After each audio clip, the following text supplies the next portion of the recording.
Okay, so now let's do this number let's do this graph work now for part A. Okay, let's quickly go for it. We called, remember that we called this part our f of x, right? So we said f of x is equal to x squared minus 25 over x minus 5. So with this, let's quickly do the graph. So we start with, what do I have here? Do I have a horizontal asymptote or do I have a slant asymptote? I can see that I have a slant asymptote. Remember, horizontal asymptote only is there if the power on the top is one less than the bottom, if it's less than the bottom, or if they are the same. Here, it's greater than the bottom, and it's greater than the highest power. The highest power on the top is 2. The highest power on the bottom is 1. So it's greater than the one on the bottom, and it's greater than it by 1. Okay, because if you add 1 to the highest power, you get 2. So that means there is going to be a slant asymptote, and we must be able to get it, right? And how do you get it? By dividing. So you'd say x minus 5 into x squared minus 25. And how would you do it? X into x squared, you get an x. Remember, it's divide, expand, then subtract. Then you go back to the same. Okay? You go back. Okay? Or you could say divide, multiply, subtract. So you divided x, you only use the first thing. It's the only thing that divides. This first term, x. So you say x into x squared, you got this. Then you multiply. You take this x, you multiply this whole thing. So it's x multiplying x minus 5. This becomes, you do it with a pencil, x times x, x squared. X times negative 5 is negative 5x. So that is what we are subtracting now. We subtract x squared minus 5x. So now what would we do? We would say, what is x squared minus this? We'll put an equals to x squared minus x squared, they cancel. Then here we have a negative 5x is a negative negative. Okay, there's a negative inside and there's another negative, which makes it a positive. So it's a positive 5x.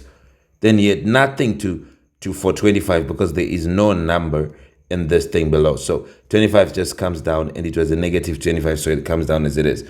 Now we would say this x again now goes into this thing, and it only goes into one thing, the first one. So it goes into 5x, we get 5. So it'll be plus 5 because it's a positive 5, right? Then we take that 5, okay, with the pencil, and we multiply this thing. We say 5 times x minus 5. We'll say 5 by x, we get a 5x. 5 by negative 25 would give, 5 by negative 5 would give us negative 25. Okay, you can do it with your calculator. So that is coming to subtract this 5x minus 25. So you say minus, you open bracket, you say 5x minus 25. You put them all in a bracket, then you say subtract. So now what would I get? 5x minus 5x, I get nothing. Negative 25 minus like negative 25 plus 25, you also get a 0. So here, what do you get? This is just going to be x plus 5. So you can say the slant asymptote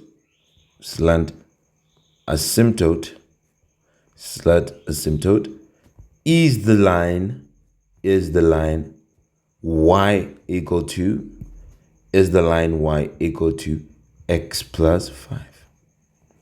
Here we go. This is our slant asymptote. So either way, we have the slant asymptote. Now we can rewrite. We had it as f of x is equal to x squared minus 25 all over x minus 5. And now I just went the longer way just to make sure you'd never make a mistake on any of these. Now that we have the slant asymptote, the next thing we should do is to factorize. The moment you have your slant asymptote, okay, the moment you have your slant asymptote, the next thing you do is to factorize. So you'd say, because the moment you have your end behavior, which is your slant asymptote or horizontal asymptote, the next thing which you do is to factorize. So here I would say, oh my goodness, I'm sorry. I would say, let's factorize the top. So we're going to factorize the top. You'd say factorization of x squared minus 25. We know that this is difference of two squares. So here we say this x squared minus 25. We've talked about it so many times. X squared is a square number because you get it when you say x times x. 25 is a square number because you get it when you say 5 times 5. So we say square root of x squared is x, square root of 25 is 5. We have these two. When we factorize, we make two things, which is x plus 5 multiplying x minus 5. And this is all going to be divided by x minus 5, right? And what are we going to have now? This is 1 in here as 1. So you remain with f of x being equal to x plus 5. And now here we can say, therefore, there is a hole at, first of all, we can work with the one that have cancelled. Okay, whenever you have done the cancelling, after you've done factorization, if you cancel out something, then that point is going to be a hole. If you cancel out something, so this x minus 5 is cancelling, so you say now let x minus 5 equal to 0. Okay, you let that thing which has cancelled be equal to 0, and you'd get x equal to 5. This is where the hole is. So the hole is at x equal to 5. But guess what? You need to know the hole as a coordinate, not just the x. Hole is like something like this. We now know it's at x equal to 5, but where is it in the y? So we can put it so that when we are drawing our graph, we jump it like this. So let's find the hole. So we would now say we found it by saying the things that have cancelled, you make it equal to 0 and you find this. But now you want to know the y coordinates. So you say f of 5 because you got x being 5. So we are putting now in f of x. F of 5 is equal to 5 plus 5, which is just going to be equal to 10. So you can say, therefore, there is a hole at x5, y10, 5, 10. Okay? So now we have our hole. Now the last thing we need to find, the asymptotes. Let's find the asymptotes. We can rewrite to say f of x is equal to, where is it? This simplified version. It is equal to x plus 5. Then you can now say for vertical. No, we don't have that anymore. We say for the y-intercept, sorry, we're doing the intercepts now. We don't have a vertical asymptote because vertical asymptote is only there if you factorize, then you still remain with something in the denominator, which we don't have. Okay, so there is no vertical asymptote. So we say for y-intercept, let x be equal to 0. So you can now say f of 0 is equal to, we've talked about this so much, right? Y-intercept, you let x equal to 0. X-intercept, you let y be 0. Feature of y is this. So anyway, for y-intercept, we let x is 0 because the y-intercept is the point where you cut the y-axis, and the y-axis is also called the line. The y-axis is also called the line x equal to 0. Okay? Vertical lines are called x equal to something, x equal to something. Then the x-axis is a horizontal line, and horizontal lines are called y equal to something, and the x-axis is the one which will be called y equal to 0. Okay? So now we have it like this. So you say it for y-intercept, let x equal to 0. So you say f of 0 is equal to 0 plus 5, which is just going to be 5. So that means the y-intercept is at x0, y5. Okay? Now we say for x-intercept. We now say for x-intercept. Now we say for x-intercept. For x-intercept, you say let y be 0. But there is no y here. There is f of x. You say let f of x be equal to 0. So you can now say f of x is equal to x plus 5.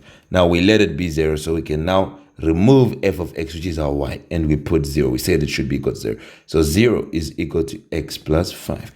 And we can have it as 0. You take you take minus 5 to the other side. You take 5 to the other side, it becomes minus 5 is equal to x, which is like to say x is equal to negative 5, right? So you can now say, therefore, there is an x-intercept at the point x negative 5, y 0. Okay, so it's negative 5, 0. There we now have the intercept. So we have done so much. Look here now. We have the intercept, we have the slant asymptote, we have the hole in this function. Then what is it that is left now? Okay, so let me give you a tips. Now the only thing we have to do is to plot. Now, when you're plotting, you see this new one which we have found by simplifying this f of x. This is actually the graph, okay? Whenever you have a graph, when you simplify, the new one you get is actually the graph. But just make sure that you don't forget the hole, okay? The only difference between this new graph and this one, and this old one, is that this one has the hole. This one has the hole. It has the hole. So just make sure you don't forget the hole. So you'd be like, are you telling me that this new graph is actually the graph of f of x is x plus 5? Yes. And let's go back. You also see that the slant asymptote is y equal to x plus 5, which is the graph itself. So that's really crazy. So yeah, if we have it, we can just, we know it's a straight line, right? We know it's a straight line because the graph of y equal to x plus 5 is a straight line. So this graph is not going to be hard to plot at all. You know, to plot a graph of a straight line, you only need 2 points, which we have.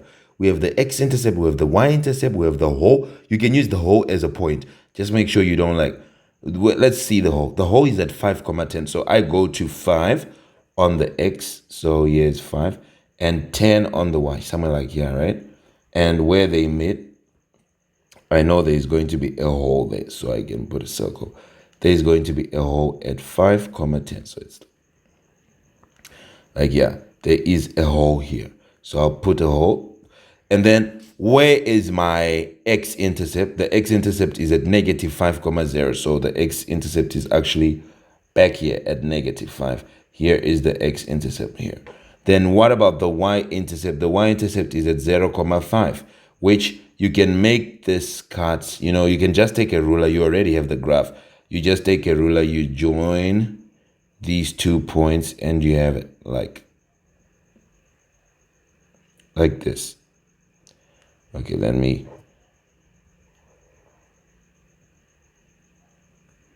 Okay.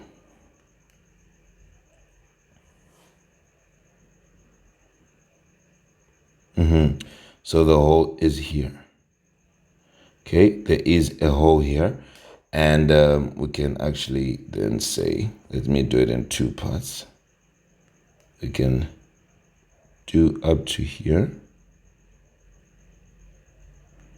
Let me do it again. Okay, put the hole, then continue. Right, then here, continue like that. So, sorry for a bad graph, but anyway, the graph would be like this.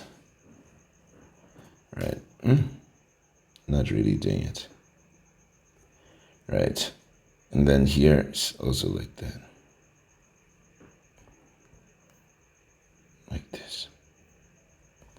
Good. So here is the graph, something like this. This will be the graph of y, the one which you had, y of f of x equal to x squared minus 25 all over x minus 5. And if you see the limit is this one. It's true. Look at the limit. It's at the hole. You can see that the limit is at the hole because as you're coming, remember the limit is going to be a y value, which you can never get from your graph. So either, here we have it, the limit. Look here, I'm getting this 10, right? I can never be able to put x equal to 5 into this graph here. I can't. It'll make the denominator 0, okay? I can't, and it won't get, and I can never get this y value of 10. So it's the limit. So I know that as x goes to 5, I can now see that as I am moving towards the value of 5, my y is moving towards the value of 10. Look at it, it's going down and up towards 10. So here, this point where x is 5, as I approach it using my graph, right? My graph is going towards, here it will be also coming down towards the value of 10. This is going to be the limit. So yes, this is indeed the limit, and I've confirmed it with the graph, and I'm done. I've confirmed it by sketching the graph. So yes, you can say therefore limits as x approaches 5 of f of x is equal to 10. Okay, you can say, which is just the limit as x approaches 5 of x squared minus 25 over x minus 5. This is actually 10, okay? And that's the whole. Set this whole, okay? The whole. The whole is exactly at 10. We saw that. We've done through our own work. We've seen that the whole is at 10, which just confirms our work. And we are done. We go on to the second one. Goodbye for now. See you in the next one.